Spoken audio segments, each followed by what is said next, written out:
Hi, Jen here. Welcome to Scrapping on a Budget, tip number 2. I think this is just going to be a quick video this week because the tip for the week hopefully is something that's very obvious, but I still wanted to point it out because I think it's important. So the tip is know your stash. Even if you are just beginning to scrapbook, you need to know the stuff that you're buying. You need to know where you're putting it so that you can actually use it and not have it just stored away. And over time you forget about it. So if you haven't taken the time in a while, pull out everything that you have. You know, you might have to do it in little bursts of 15 or 20 minutes, or take a whole afternoon, or a day, depending on how much stash you have. Whichever way works for you. You just want to pull things out and take a look at what you have.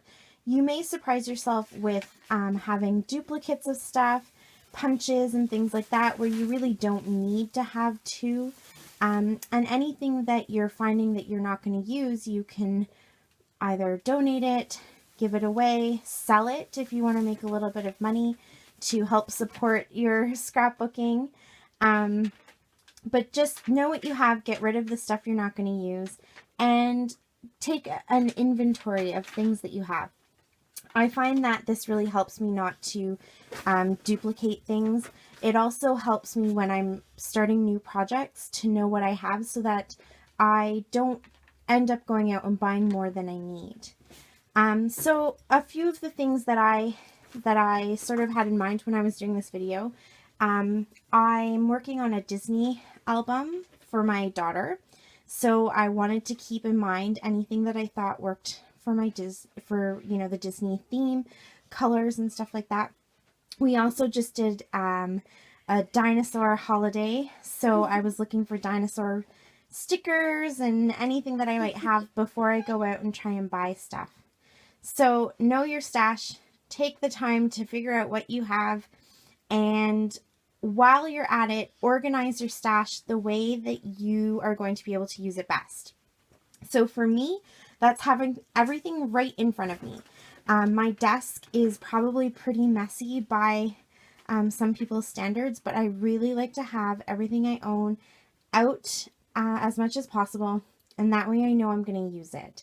And I give myself the goal of using things up before buying something new, and that really helps to keep me on track. So if I can see it, I know I'm going to use it. So here's a few things that I found in my exploration. My scrapbook room recently changed, and I'm now down in a little storage room that we have in our basement. It's my parents' apartment, actually. So the room is half storage, half scrapbooking, and I totally forgot that I had these 2 bins, or 2 like shoe boxes of stickers. So, I mean, they're full. This is chocked full of stuff that I just, every time you see something on clearance, I would pick it up, store it in here, and I haven't touched any of it. So that was a good find for me. I'm going to have to go through them a little bit better and pull everything out and make sure that I'm using up all these stickers. No dinosaurs in those stickers, though. But I did find another box. This one is a literal shoebox of scrapbook stickers, and I found a few dinosaurs, so that was kind of cool. So hopefully I'll be able to incorporate those into my pages for our holiday. So I'm going to make sure to put them where I can see them, right there. And look at all this stuff, though. Again, this is stuff, you find it on clearance and you pick it up and you don't really think about it, kind of absent-mindedly put it away, and then, I don't know, maybe you're not like me, but I forgot about it. So I have a ton of different stickers in here from all over the place. Dollar store stickers and whatnot. Look at all the Halloween stuff I have. So I won't be doing any Halloween shopping for quite a while, I think. So that was a good find too. Alright, so another thing that I found were some Stampin' Up! Pastels. I bought these used on a garage sale site that we have here locally. And I think I might have used them maybe once or twice at the most when I first bought them, and then I put them away, and I hadn't really thought about them since. But as soon as I saw them and saw the word pastels, I was reminded of Wilna Furstenberg. She bought some pastels and was coloring some of her work with them. And I thought, why am I not using the ones that I have? So these are a little bit dried out.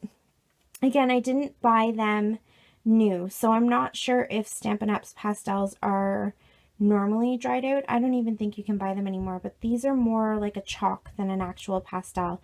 But they're still lots of fun, and they're another type of media to add to my mixed media arsenal. So I was pretty excited to find them, and I hope I will put them to good use. If you guys have any ideas for how you've used pastels and chalks, I'd love to hear them. Oh, 1 second. And then I found this really old, well, I say really old, it's probably, I don't know, maybe 8 years old, album from Creative Memories. I haven't even opened it up yet. It's a 7x7 album, and it was part of a series that they had put together. So this one is Cherish. It came as a kit, so I got the page inserts and the page protectors, and then some stickers. Very classic Creative Memories tags and stickers, and some different papers. And I have a couple of weddings that we are going to in the next few months. So this was a great find for me, because now I'm going to be able to maybe put together a nice little wedding album and give that as a gift. So I was definitely happy to find that. And then the last thing I just wanted to show you was working on my daughter's Disney album. I always take the time to go through and make sure that I'm keeping everything together. So it looks a little bit overstuffed right now, but that's just because there's a lot of stuff in here kind of piled up. The album came with some stickers, so I have those stickers, and every once in a while I'll buy something. So I bought the Say Cheese stickers from Simple Stories. I found these embellishments, these die-cut cardstock embellishments. I have no idea why I would have bought them. They were probably a really good price. And I bought them before she went to Disney, before we knew about it. So that was a good find from my own stash, along with these. Again, probably they were on clearance or a really good deal, because we don't live anywhere near Disney, so it's not something I normally would buy. But they were a good find as well.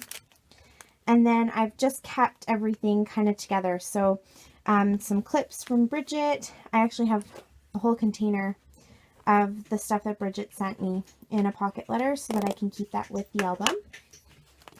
And I just pile everything in there. So now, as I'm doing her album, I will pull from what I have. I've basically made a kit, I guess, to pull from what I have, so I don't feel like I have to go out and buy stuff until I know I need something, until I come to a point where I've used this stuff up, or, you know, I have an idea for something very specific, then I can go out and buy it. These are some papers that I found. I must have had a reason for them at some point. They're very cute and they'll work perfectly in the album.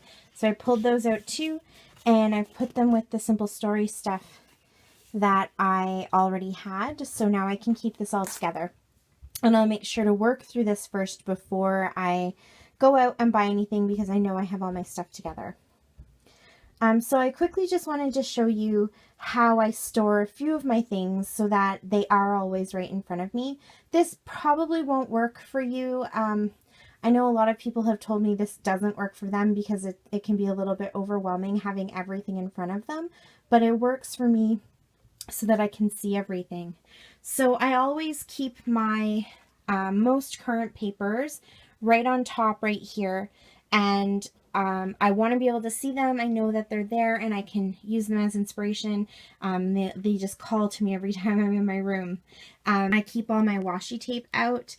I try not to buy too much. I know this looks it looks like a lot, but I try not to let this basket overflow, so it's probably time to start purging.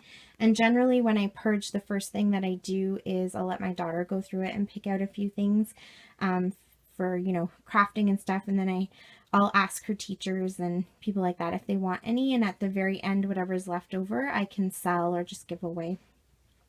I have my owl with my scissors, my big scissors, and my glue pens and stuff like that. My little owls have a few little doodads in there that I use all the time. I always keep my black and brown inks out because those are the ones I use the most. Those stickers, like the dinosaur stickers and other stickers, the little word stickers and stuff like that, that I want to use and that I use often, stay right there. In here I have my different adhesives, glue dots and stuff, my stapler, and in the bottom is some really big wood veneers. This is a lot of stuff that I've got from Pocket Letters, so things that I want to make sure that I'm using first.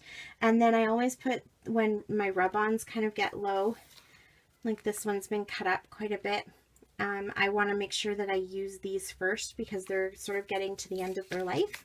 I have some silver ones there too. I want to make sure I use my smaller little trinkets, clips, and smaller wood veneers. Again, a lot of these are from Pocket Letters or from Studio Calico kits, so it wasn't like a whole package of wood veneers. It was just a few of a certain type. So I throw them all in there so I can remember to use them. And then I have some other wood veneers here, the ones I bought in my haul. So I have more of those, so I've put them in here. And on this Lazy Susan, I keep a lot of that kind of stuff. So I can see my wood veneers, my resin flowers. In there I have some really big button gems. I have little trinkets in here. I'll oftentimes, if I have leftover scraps of paper, I'll punch out hearts or stars or something like that, and I put them in there. I have some clips. These are from a Pocket Letter. I don't really have other pins like this, the hat pins, so I've just left them there so I can see them. This is filled with different brads. I have ribbon from Studio Calico and little bits of twine and stuff that I want to remember to use. I have arrows, all different kinds of arrows. I just toss them in there. And then I have other brads and stuff. I have to cover my boys' faces when I do like a Project Life share and stuff, so I keep all the bits of washi tape that I use just on this card so I can keep using the same one until it isn't sticky anymore. So I have brads and other little gems. Again, things that I've gotten in Studio Calico kits that, you know, I didn't have too many of them. I've put them all in these jars so I can see them and remember to use them. So that's my desk. Sometimes I find, even just looking at it for myself, I find it looks really messy, but I can see everything, so I tend to use stuff. I tend not to have to rifle through things, and I certainly don't need to buy stuff because I can see how much stuff I have right in front of me. I forgot to say I put like random things in here, like tags and stuff like that. Gems, things that I want to use up that don't really have another place to go. So my layout for tip 2 is this one here. I did a Disney layout using the pastels and using some of the Disney stuff that came in the album, but also some of my stash. So here's one of those bottle caps that I found. This is a star that I got in a Pocket Letter from Victoria, and these are from my die cuts that I have. The pastels, you can see that they're sort of streaky and chalky. They're not smooth like an oil pastel would be, but I do still kind of like the effect. It's kind of a little bit more I don't know what the word I'm looking for is. It just looks a little more fun, I think, and softer. So I think it worked out really well. I gessoed the page and then I just played around a bit. So that's it for tip 2, know your stash. Again, I really encourage you just to take the time, see what you have. You know, scrapbooking is so cyclical, so you may find some hidden gems that you bought years ago that are now back in style. You may find stuff you completely forgot about, or you may just find that you have multiples of stuff and you might be sitting on some money that you could be making. So get to know your stash. If you are brand new to scrapbooking, as you're buying your stash, find the right way to organize it so that you see it, you know what you have, and you're using it. Like always, if you have any questions or comments or tips of your own, please let me know in the comments below. And thank you so much for watching. Have a great one. Happy scrapping. Bye.